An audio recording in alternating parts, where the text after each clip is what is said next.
Hello, this is RICKY, the Android guy. And today I'm going to be doing the camera comparison from the Galaxy S3 to the iPhone 5. Let's check it out.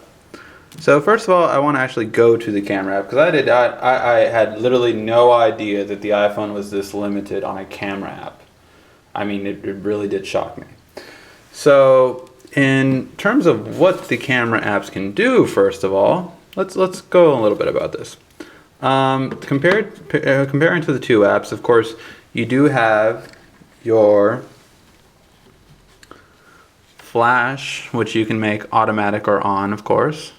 Or actually, yeah, you can have auto on or off. So you have that ability. Then you can have your front camera, which you can turn on. Then, in terms of options for focus, you actually don't have an option for focus on the iPhone. Whereas the Android one, you can switch from autofocus to face detection to macro. So I thought that was another cool and interesting thing. And then I'm just going to leave it on this because this is the only options the iPhone has. You also, of course, have different types of shooting mode, like burst mode. I did not know the iPhone did not have burst mode. I mean, that's just wow. It does have HDR, as we see the one HDR thing that it does have. It doesn't have anything like smile shutter, beauty shot. It does have panorama, so they finally got that. You don't have cartoon, share shot to make it quickly transferable to another same device like the Galaxy S3, or even buddy photo share, making all of your phones linked. So that's going to be another thing. And then you still have more settings, of course, on the Android device. You have scene modes. So you can actually detect whether you want to do a portrait, sports, indoor, outdoor, beach, text, candlelight, backlight.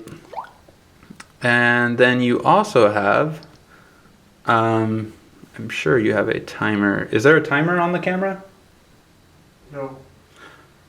Okay, we cannot do a timer on the camera as well. I did not know that. Again, just learning all these things out that the iPhone cannot do. Of course, you can change the white balance. You can change the ISO and all different kinds of things. You can also make it auto contrast, which I'm sure the iPhone does that at least on its own. And you of course can do grid lines just like that one can do.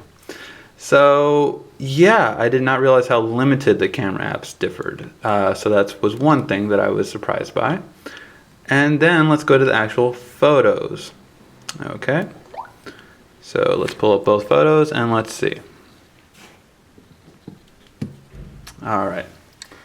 So in both photos, these were taken, I tried to take it at the exact same distance, exact same clarity to see how the cup would come out.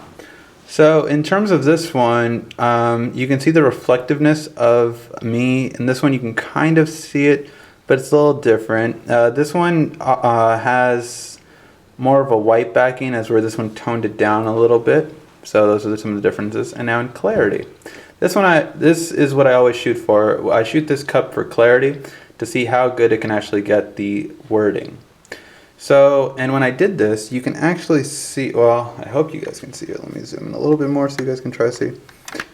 Around the G especially is the most noticeable part, the clarity difference between the Galaxy S3 and the iPhone 5.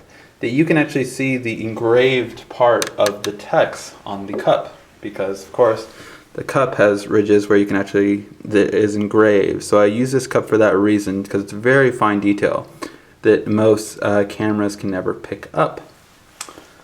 And when comparing these two, I'm not actually even zoomed in enough, you can actually see the clarity difference on places like this compared to, let me zoom out a little bit. On parts like this compared to here, the clarity is a lot more pronounced on the text for Google here compared to the iPhone 5. Now, color reproduction. Let's check out color reproduction. So one thing I noticed about the iPhone 5, it tried to brighten the color up as opposed to keeping it what the natural tone was. So it's just a little thing I noticed about it. In terms of besides that, it's not that it's a bad picture, it's just not accurate on the representation of the color. So let me show you the actual device. See, it actually is this kind of yellow, and it actually is this kind of green, it actually is this kind of red. And when you see the difference on what you're actually shooting compared to what actually came out, it's a lot brighter and it's not realistic. Now this worries me. This was obviously in a very bright lit setting, so you actually didn't need to brighten it up as it is. But so you can definitely see the difference of which one kept it more true to the color compared to which one just brightened it up.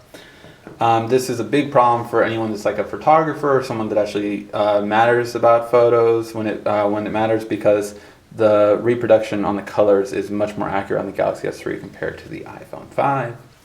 So yeah, those are going to be the main things in the camera difference. Clarity, as we saw, was going to be sharper on the Galaxy S3, as well as color reproduction. Not to mention the camera app is very limited. I had no idea that it was that limited. Especially you can't even do burst mode. But yeah, alright guys, that's been the camera comparison between the iPhone 5 and the Galaxy S3. Thank you for watching. This has been RCKY, the Android Guy.